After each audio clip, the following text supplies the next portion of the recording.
What I'd like to do first of all is show you how you install and configure WordPress. Now if you've got Fantastico, it will look like this.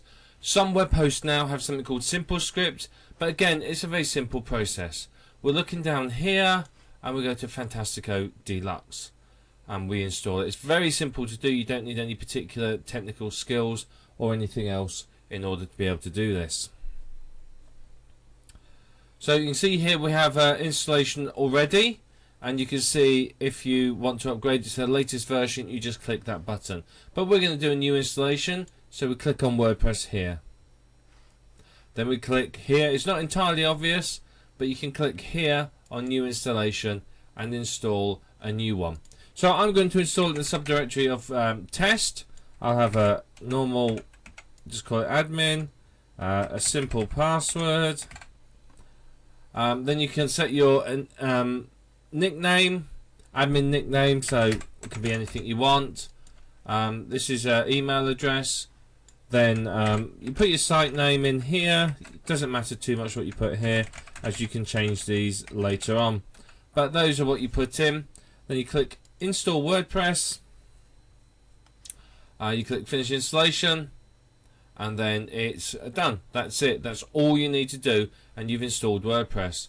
So now if I open this window here, if I open that in a new tab, you can see here it's all installed. So we just type in our ID and password, and that way we can log in to WordPress.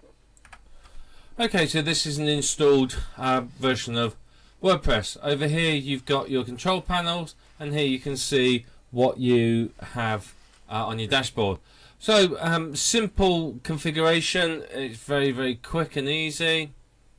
You start with posts. You trash the original post. You don't need that on there. Get rid of that. Now you go to categories as well. You're going to change the name of this. Just click quick edit and change it to something relevant to your keyword, to your niche. You may want to create additional categories. These aren't necessary, but some people find, particularly if you're targeting multiple keywords, it's worth having more than one category based on each keyword. Now I'd go into links as well. Click there and then delete all of the links that are there. You also want to edit the link categories as well. Again, change it from blog roll to something like resources or something simple. So you just put in resources, and then the same down here as well, resources in lowercase. You may want to create more than one category depending again how many links you're planning on having, but I would always recommend a link to whatever you're promoting, and possibly one or two other ones to authority sites in the niche. Then under pages, edit this and change it to something relevant again to your niche. This is the about you page. You can change the title. You can change all of this as well. So that's all we need to do here. We don't need to do anything under comments. But if we go to appearance now, this is where you install your theme. Add new theme here, and you can search for new themes.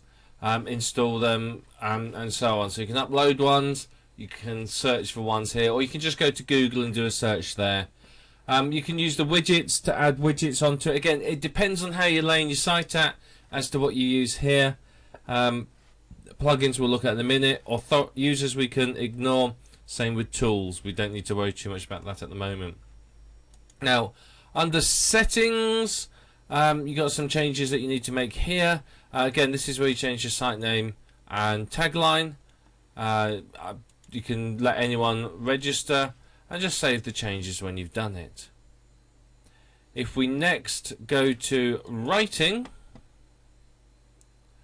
under writing again you can change all these. I'd recommend ignoring those. I'd also recommend just deleting out this information here, just to be on the safe side. If you want to put any update services in there, feel free to do so. All that it does is it will ping them when there's a new post. Then we go to reading. Okay, Again, I'd make a few changes here. I would pick it to show a static page on the front page. I want control over what they see. The only page I've created at the moment is about. So I would create just a single page.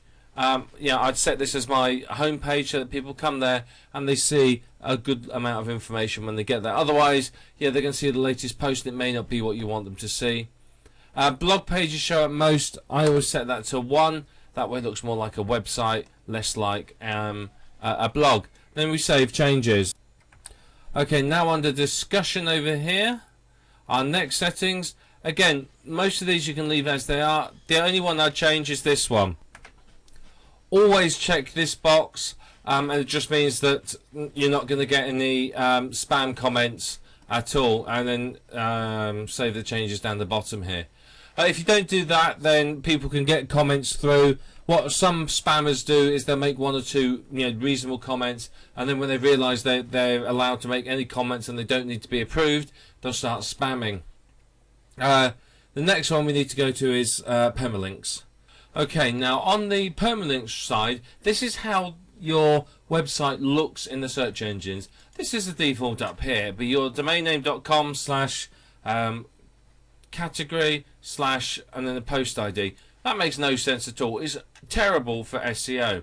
Now what people may want to do is, I recommend that you always change it. Now the easiest way to do this is to do it like that, okay, and do it to the post name. You can put the category in as well. If you're using categories and your category is keyword related, you could put %category % in here as well.